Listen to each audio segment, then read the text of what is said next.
کچھ دن پہلے اس کے موبائل پر انجانے نمبر سے کال آنے لگی۔ اس نے یہ سوچ کر کہ کسی دوست یا جاننے والے کی کال ہوگی، کال ریسیو کر لی، مگر دوسری طرف سے مردانہ آواز سنتے ہی رانگ نمبر کہہ کر کال منقطع کر دی۔ بس وہ دن ہے اور آج کا دن میسیجز اور کالز کا ایسا تانتا بندھا جو رکنے کا نام ہی نہیں لیتا۔ کال تو اس نے کوئی ریسیو نہ کی مگر میسیجز پڑھتی رہی۔ نام پوچھا جاتا، فون اٹھانے پر اصرار کیا جاتا اور اس کی آواز کی خوب تعریف کی جاتی، اپنے بارے میں بتایا جاتا۔ جواب نہ دینے کے باوجود میسیجز اور کالز کا سلسلہ مستقل مزاجی سے جاری رہا۔ عفت کے لیے یہ سب نیا تھا۔ چھوٹی سی عمر کا ایک انجانا سا احساس تھا جسے وہ خود سمجھنے سے قاصر تھی۔ کیا ہوا اگر میں بھی ایک میسیج کر دوں؟ یہی پوچھ لیتی ہوں کہ کون ہو اور کیوں مجھے تنگ کر رہے ہو؟ اس لمحے اس کے دماغ میں خیال آیا۔ رات کے 3 بج رہے تھے۔ کتنی ہی بار اس نے میسیج لکھ کر مٹایا۔ عجیب چش و پنج کا شکار تھی۔ کوئی اس سے بات کرنے کے لیے بے چین تھا۔ یہ خیال اسے نہ جانے کیوں ایک انجانی سی خوشی دے رہا تھا۔ بالآخر سوچ بچار کے بعد اس نے ایک میسیج ٹائپ کر لیا جس میں اس نے لکھا کہ وہ کون ہے اور رات کے اس پہر کیوں تنگ کر رہا ہے۔ ہاں، کوئی بات نہیں، ایک میسیج ہی تو ہے، اور پوچھ لینے میں قباحت ہی کیا ہے۔ اس نے خود کو تسلی دی، بٹن دبانے ہی لگی تھی کہ اچانک ایک چہرہ اس کے دماغ کی اسکرین پر ابھرا۔ میری بیٹی، تو میرا مان ہے۔ یہ جملہ جو اس کے بابا اس کا ماتھا چومتے ہوئے اکثر دہرایا کرتے تھے، اس کے حلق میں کانٹے چبھنے لگے۔ بیٹیاں جب معاشرے میں سر جھکا کر چلتی ہیں تب ہی اس کے بھائی اور باپ سر اٹھا کر چلنے کے قابل ہوتے ہیں۔ شفقت و محبت سے کہا گیا بابا کا ایک اور جملہ دل کی تار چھڑ گیا۔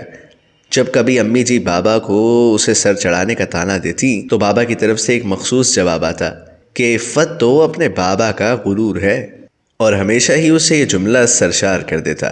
اسے اپنا سارا وجود سن ہوتا ہوا محسوس ہوا۔ بڑی مشکل سے بستر سے اٹھی، پسینے سے شرابور لڑکھڑاتے قدموں کے ساتھ بالکنی میں جا کھڑی ہوئی۔ میری بیٹی تو میرا غرور ہے، میری بیٹی تو میرا مان ہے، میری بیٹی بہت بہادر ہے۔ کانوں میں گونجتی بابا کی آواز اب تک سنائی دے رہی تھی۔ جی بابا جانی، میں کمزور نہیں ہوں، آپ کی عفت آپ کا غرور نہیں توڑے گی انشاءاللہ، آپ کا سر کبھی جھکنے نہیں دے گی، آپ کا ایمان ہمیشہ قائم رکھے گی، آپ کی دی گئی محبت کا ناجائز فائدہ نہیں اٹھائے گی۔ وہ سرگوشی میں بولتی گئی۔ آنسو اس کے گالوں کو بھگو رہے تھے۔ اس نے جلدی سے اس نمبر کو بلاک کیا۔ سکون کے احساس کے ساتھ اس نے گہرا سانس لیا اور آسمان کی جانب دیکھنے لگی۔ رات کی آخری پہر تھی، کچھ دیر میں سحر ہونے کو تھی۔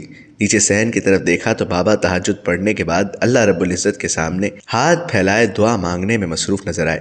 باپ اللہ سے اس کی عزت و آبرو کی دعا مانگیں اور اللہ پاک اسے گناہوں کے دلدل سے نہ بچائیں، ایسا کیسے ہو سکتا تھا؟ اسے اس لمحے اپنے بابا پر بے حد پیار آیا۔ ان کی صحت و سلامتی کی دعا کرتی وہ وضو کے لیے اٹھ کھڑی ہوئی۔ انجان نمبروں کے ذریعے پھینکا ہوا یہ شیطان کا جال ہوتا ہے جو صنف نازک پر پھینکا جاتا ہے۔ ایک جگہ سے نشانہ چھوٹ جائے تو دوسری جگہ آزماتا ہے، اور جہاں نشانہ لگ گیا رسوائی و پچھتاوا لڑکی کے حصے میں ہی آتی ہے۔ قابل تعریف ہیں وہ لڑکیاں جو ان جالوں سے اپنی اور اپنے وابستہ رشتوں کی ناموس کو بچا لیتی ہیں اور اپنے والدین کا مان ٹوٹنے نہیں دیتی۔ اللہ پاک تمام بہن بیٹیوں کی حفاظت فرمائے، آمین یا رب العالمین۔